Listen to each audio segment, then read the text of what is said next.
बेटी की सलाम देश के नाम। भारत पर्वों और त्योहारों का देश है, जहां हर एक पर्व का अपना महत्व है। दीपावली का प्रकाश पर्व हो या उत्तरायण का ऋतु पर्व, रक्षाबंधन का स्नेह पर्व हो अथवा श्री कृष्ण जन्माष्टमी का अस्मिता पर्व, हर पर्व की एक खुशबू है जो हमारे राष्ट्रीय मन को प्रफुल्लित करती है। इन पर्वों में हमारे दो राष्ट्रीय पर्व है, स्वातंत्र्य पर्व 15 अगस्त और प्रजासत्ताक पर्व 26 जनवरी।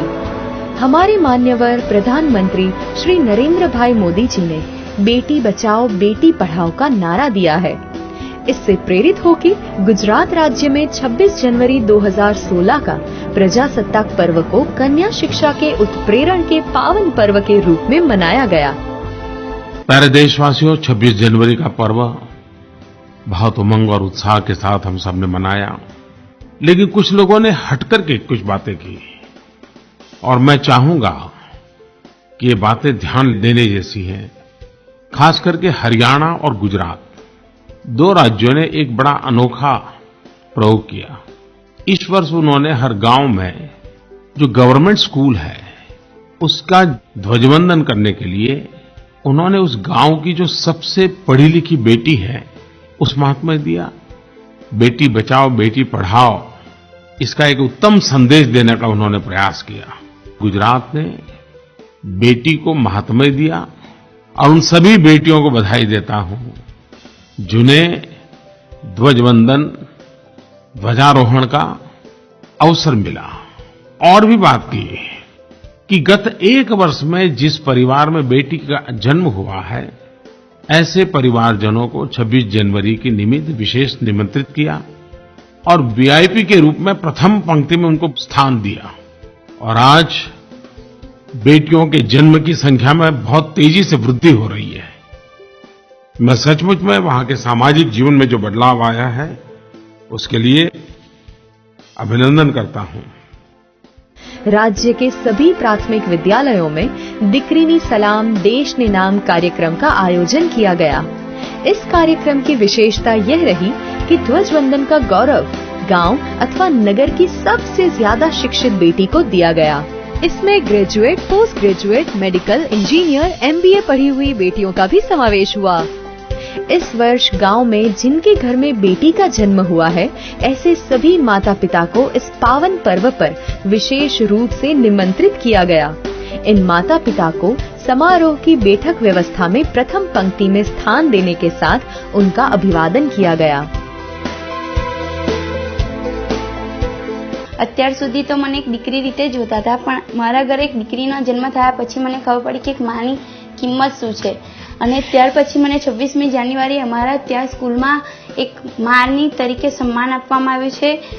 जिन बेटियों को अपने गांव या नगर के प्रजासत्ताक पर्व समारोह में ध्वजवंदन करने का अवसर मिला, उनके लिए जीवन का एक अनमोल पल बन गया। साथ ही पूरे गांव के लिए यह अत्यंत प्रसन्नता का अवसर था। હું આ ગામની વતની છું। આ ગામમાં મને ફ્લેગ હોસ્ટિંગ કરવાનો મોકો મળ્યો છે, તેના બદલ હું ખૂબ ગર્વ અનુભવું છું। મારા ઉચ્ચ અભ્યાસના લીધે મને આ મોકો મળ્યો છે। મેં MBBS કમ્પ્લીટ કર્યું ભુજથી। જાહેરમાં આભાર વ્યક્ત કરવા માંગુ છું મારા મમ્મી પપ્પા તથા આ ગ્રામજનોનો, જેઓએ મને આગળ અભ્યાસ કરવા માટે ખૂબ ખૂબ પ્રોત્સાહિત કરી છે। અને હું એવી સલાહ આપું છું કે દરેક માતા પિતાએ તેમની દીકરીને ભણાવવી જોઈએ અને ઉચ્ચ અભ્યાસ કરાવવો જોઈએ। દીકરીને સલામ દેશને નામ બહુ મોટો એવો સ્ટેપ છે દીકરીઓને આગળ લાવવાનો। અને હું આ ગામમાંથી વન ઓફ ધ સ્ટુડન્ટ્સ છું જેને ઉચ્ચ અભ્યાસ કર્યો છે। Thanks to all the teachers, my parents. રાજ્ય સરકારનું જે આ એક પગલું છે દીકરીઓને આગળ લાવવાનું, એ ખૂબ જ મોટો એક પ્રયાસ છે દરેક નાના નાના ગામડાઓમાંથી દીકરીઓને આગળ વધારવાનું। સો હું ગવર્મેન્ટને થેન્ક્સ કહેવા માંગુ છું કે આ એક નવું સ્ટેપ આગળ લઈને આવ્યા છે। મેં MA BEd કમ્પ્લીટ કર્યા પછી હું મોગર ગ્રામ પંચાયતમાં અત્યારે સેવા બજાવું છું। એના પાછળનો હાથ એવો છે કે મારા માતા પિતાનો અને મારા ગુરુજનોનો, જેમના સહારાથી મેં આગળ આટલું કમ્પ્લીટ કર્યું ને પછી અત્યારે જોબ કરી રહી છું। અને મારી પરિસ્થિતિ એવી હતી કે મારે ભાડાના પૈસા નહોતા, તો પણ સરકારશ્રીના નિયમ પ્રમાણે જે બસનું ભાડું દીકરીઓ માટેનું ફ્રી કરી દીધું, એટલા માટે હું આટલું ભણી શકી છું। અને પછી અત્યારે આટલું અહીંયા આ જગ્યાએ ઊભી છું. મેં MSc IT કર્યું છે. મને પ્રાઉડ ફીલ થાય છે કે હું ભણી અને આટલી આગળ વધી, અને દીકરી તરીકે મને એવું લાગે છે કે બધી છોકરીઓએ આગળ ભણવું જ જોઈએ પોતાની કારકિર્દી માટે. અને હું ઇન્સાઇડ સોલ્યુશનમાં જોબ કરું છું. આજે હું મારા પોતાના પગ પર ઊભી છું અને હું બધી છોકરીઓને એ મેસેજ આપવા માંગુ છું કે તમારે ભણવું જ જોઈએ, પોતાના પગ પર ઊભું રહેવું જ જોઈએ. અને 26મી જાન્યુઆરીએ મને ધ્વજવંદન કરવાનો આ લાભ મળ્યો, એની માટે હું રાજ્ય સરકાર અને શાળાનો આભાર માનું છું. कहते हैं कि बेटी स्नेह का निर्जर होती है. कई बेटियों ने गांव के विद्यालयों के विकास के हेतु आर्थिक योगदान भी दिया और स्मृति चिन्ह प्रदान किया. कहने की जरूरत नहीं कि इस नवतर पहल से गुजरात के गांव-गांव और नगरों में, मोहल्लों में बेटी बचाओ बेटी पढ़ाओ मंत्र और जोरों से गूंजने लगा है. गुजरात सरकार की इस पहल को आगे बढ़ाने में वर्तमान पत्र और टीवी मीडिया का भी सहयोग रहा.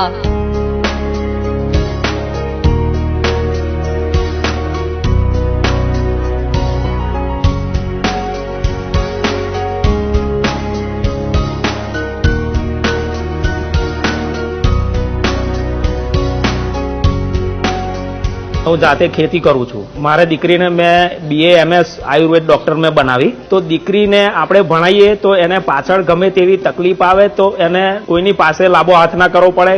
મારે 2 દીકરી છે. આ દીકરી મારી MBBS થઈ છે અને અત્યારે આજે એનું સન્માન થયું છે ત્યારે હું ખૂબ જ હર્ષની લાગણી અનુભવું છું.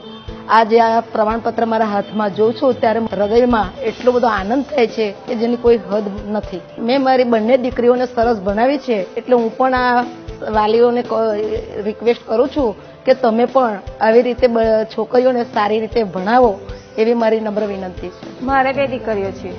મારી મોટી દીકરી 18 વર્ષની છે, અત્યારે 12માની એક્ઝામ આપશે અને મહિલા ITI કરે છે. મારી નાની દીકરીને પણ મોટી દીકરીની જેમ ભણાવવા માંગુ છું. સારું શિક્ષણ આપવા માંગુ છું અને સારી નોકરી પણ કરવા માંગુ છું. મારે સંતાનમાં 1 દીકરી છે. એ અમારા માટે દીકરા સમાન છે. એના હસ્તે 26મી જાન્યુઆરીએ ધ્વજવંદન કરાવ્યું એ મારા માટે ગૌરવની વાત છે અને મને ખૂબ જ આનંદ થયો અને મારું પણ સન્માન થયું. હું હેન્ડીકેપ છું. મારે 5 દીકરીઓ છે. મારી 5 દીકરી ભણવામાં ખૂબ જ હોશિયાર છે. હું સિલાઈ કામ કરું છું. સિલાઈ કામ કરીને પણ દીકરીને ભણાવું છું. હું મારી દીકરીઓને ઉચ્ચ શિક્ષણ પ્રાપ્ત કરવા માટે પ્રયત્નશીલ બનીશ અને એ પોતાના પગ પર નિર્ભર થાય એ માટેના પ્રયત્નો કરીશ. બેટી બચાવો બેટી પઢાઓ આ એક સરકારનો ઉચ્ચ અભિગમ છે. મારે દરેક વાલીને વિનંતી કે પોતાની દીકરીને ભણાવે ગણાવે અને આગળ વધારે. મારી બેબી મેં એને 1 થી 7 ધોરણ પ્રાથમિક કન્યા શાળામાં ભણાવી. ધોરણ 8 થી 10 મેં મોગર હાઈસ્કૂલમાં ભણાવી. ત્યારબાદ એને CA BCom થઈ. BCom થઈને આવી એટલે એણે કીધું પપ્પા મારે CA કરવું છે એમ. તો અમે એને પ્રોત્સાહિત કરી હા બેટા તું CA કર, અમે તને મદદ કરશું એમ. એટલે એણે CA કર્યું. CA ની સાથે સાથે MCom પણ બી પૂરું કર્યું. અત્યારે CA ફાઇનલમાં જઈ રહી છે. અમે એને પ્રોત્સાહિત કરી રહ્યા છે. કાળીજા કેરો કટકો મારો સુખનું સરનામું, જન્મ દીધો મમતા દીધી, દીધા શીલ સંસ્કાર, દીકરી मारो वलनो दरियो मारो हैया केरो हार. प्रजासत्ताक पर्व की उपलब्धि में इससे ज्यादा गौरव की बात क्या हो सकती है जब आज हमारी बेटियां बड़े हुए गौरव एवं आत्मविश्वास के साथ हमारे सामने खड़ी है.